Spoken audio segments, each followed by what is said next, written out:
Не, те още не са готови.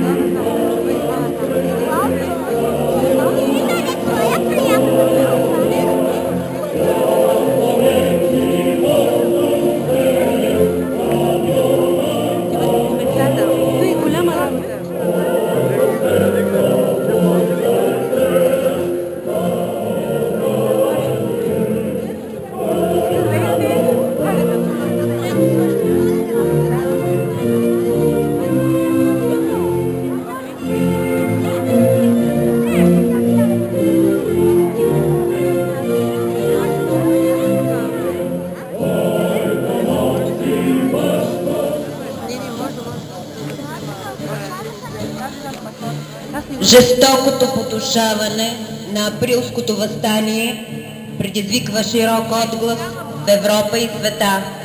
В подкрепа на българите се разгръща движение за защита, като най-силно това става в славянска Русия.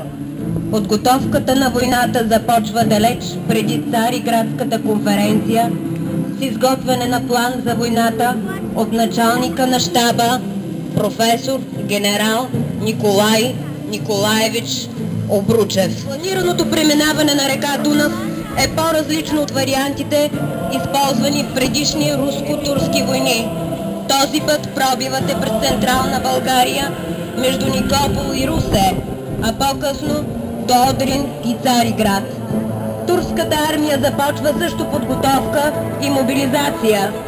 Затваря се за чужди кораби десния бряг на река Дунав и Черноморския бряг. На 11 април 1877 година руският посланик в Цариград връчва нота за скъсване на дипломатическите отношения между Русия и Турция.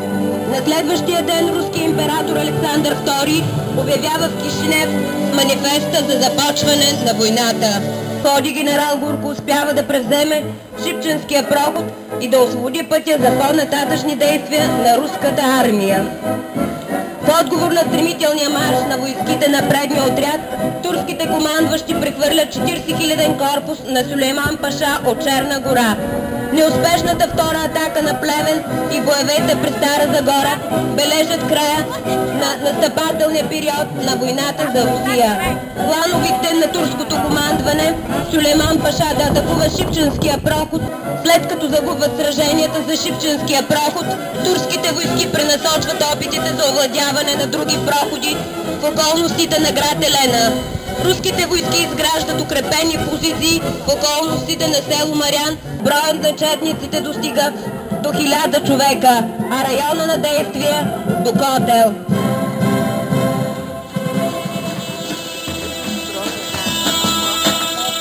На 29 октомври Сюлейман Паша е назначен за главно командващ турската армия и от него се изисквало да намери решение за спасяване на армията на Осман Паша в обсъдения Плевен. Решението е да се атакува през Елена и да се превземе Велико Търново. Предвиждало се старата столица да бъде атакувана от 3 страни. Дивизията на Керим Паша да атакува от към Осман Пазар, дивизията на Фолт Паша през Елена и Капиновския манастир, дивизията на Азми Паша без Беброво и Златарица. Планът за бойните действия на турската армия е внесен за одобрение от Високата порта на 2 ноември и одобрен на 6 ноември. След тази дата нападенията над отделни махали и села в Еленския Балкан зачестяват, а руските войски, разположени на Марианската позиция, почти ежедневно са подложени на единични атаки от турците, а около Елена и Мариан започва съсредоточване на редовна турска армия. Към 3 декември 1877 година турските сили на Сюлейман Паша в района на Котел, Стара река, възлиза на 25 000 редовни войници. Към тях трябва да се присъедини и Керим Паша с 14 табора пехота, 6 ескадрона и 18 оръдия на позиция. Осман Пазар, Кесарово и откъм Твърдица. Срещу тях се противопоставят около 5000 руски войници и офицери. Руските войски заемат предната марианска позиция в състав 10 роти от 34-ти Севски полк, 3 ескадрона от 13-ти Драгунски орденски полк и 6 оръдия от 4-та конна батарея. Основните сили в състав 36-ти Орловски полк са били дислоцирани отделни роти от споменатите полкове.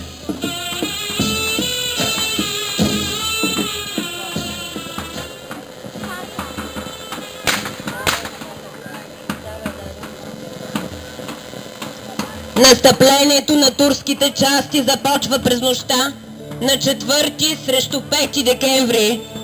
Срещу отделни махали и села около марианската позиция. За разкриването на началото на атаката спомага и преждевременно откритата от турските артилеристи стрелба. Вдигнатите по тревога руски войници заемат позициите. Артилерията била готова за стрелба, а в щаба на генерал Светополк Мирски е пратено съобщение за атаката. Генерал Мирски натоварва с командване на сражението генерал Домбровски.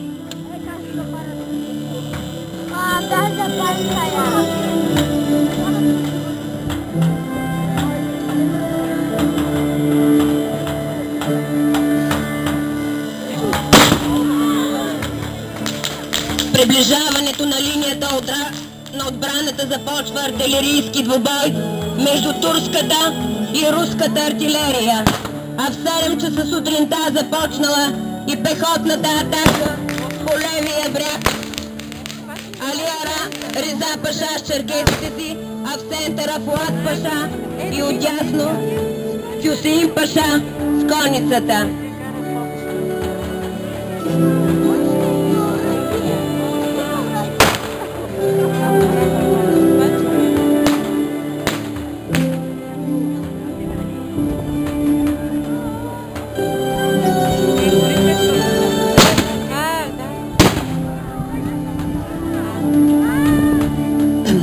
Руските войски, намиращи се в град Елена, се придвижват бързо към мястото на сражението и заемат позициите си. Драгуните били спешени, за да прикриват артилерията. Въпреки храбростта си, след няколкочасова битка, руските части се отеглят на нови позиции под натиска на многобройния противник. На много места се стига до ръкопашен бой. За да се задържи настъплението на противника, загиват офицери и войници, а отстъплените села и махали били разграбени и опожарени. Населението, което не успяло да избяга, било отведено в плен или избито. Пътят за отстъпление и бягство бил или към Елена, или към Долния Буаз, както и двата пътя са обстреляни от турската артилерия. Следващата турска атака идва от юг и е посрещната от артилерията и спешените драгуни, които се придвижили до предварително направени позиции за отбрана. Спрени от артилерийския огън, турските табори отстъпват, но подкрепени със свежи сили повтарят штурма няколко пъти и принуждават драгуните да се изтеглят заедно с оръдията, които продължили стрелбата от нови позиции.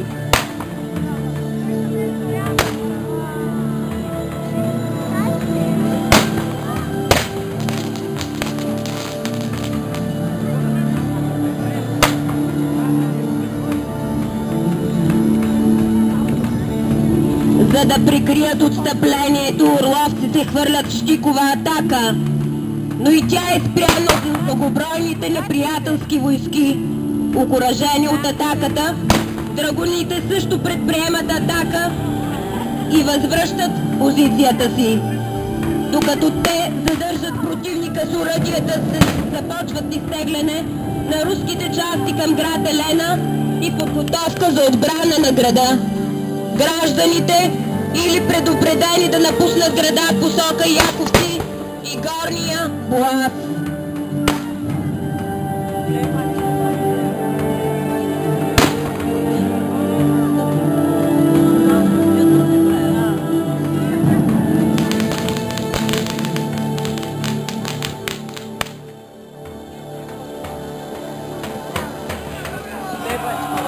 Към 12 часа на обяд по-голяма част от предните руски позиции са овладени от турската война, а генерал Домбровски решава да задържи еленската позиция, докато населението се изтегли през проходите.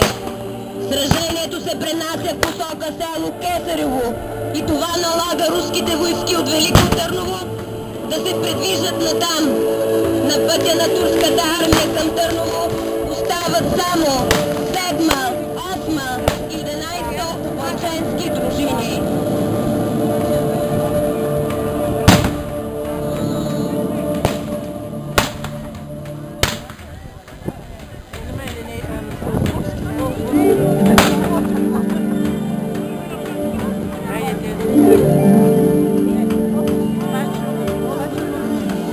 Боят за еленската позиция се води за всеки хълм, за всяко дере, но въпреки храбростта, численото превъзходство побеждава. Еленският отряд е почти обкръжен и остава изход за отстъпление на запад.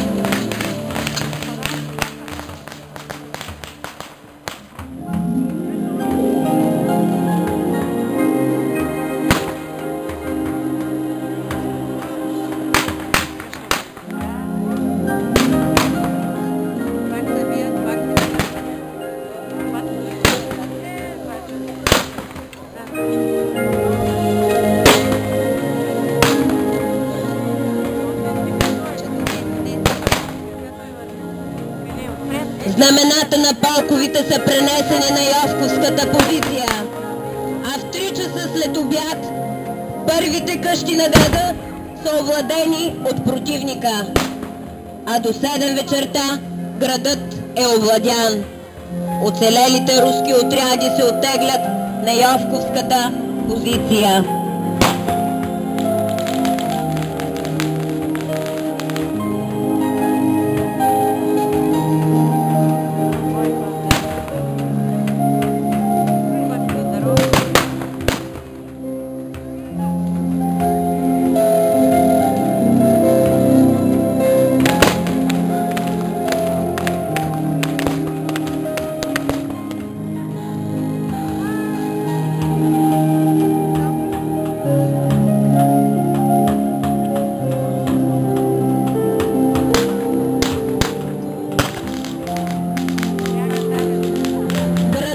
Подложен на грабеж и опожаряване.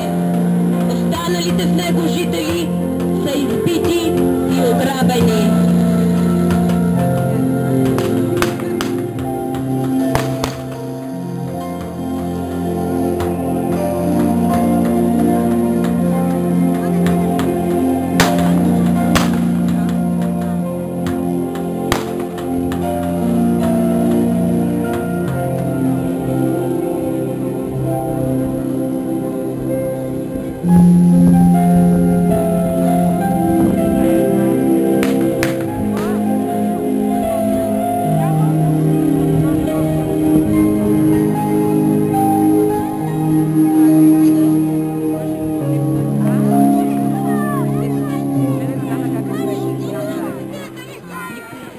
В сражението загинали 22 руски офицери, 946 войници и нисши чинове, а 855 са ранени.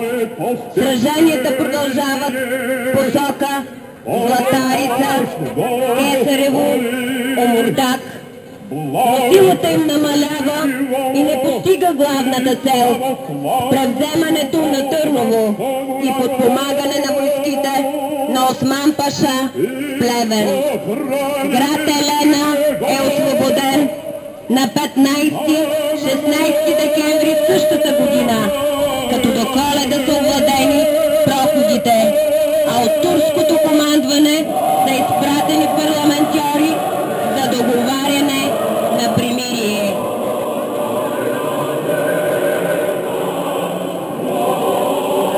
Битката при Елена е един от малкото опити на турския генерален щаб с координирани действия да внесе обрат във войната. Междуличностни отношения и нерешителност водят провал с тези планове.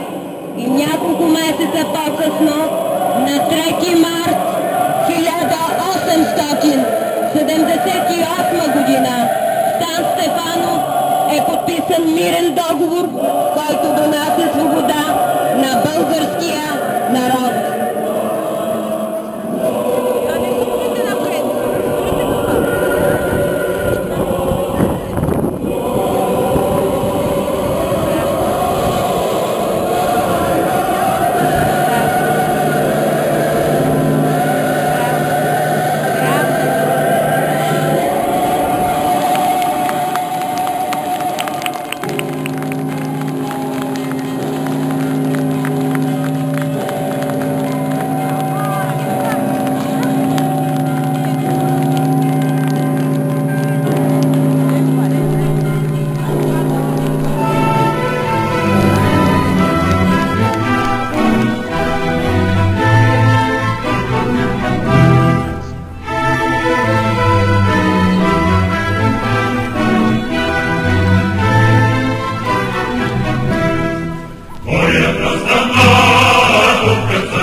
света.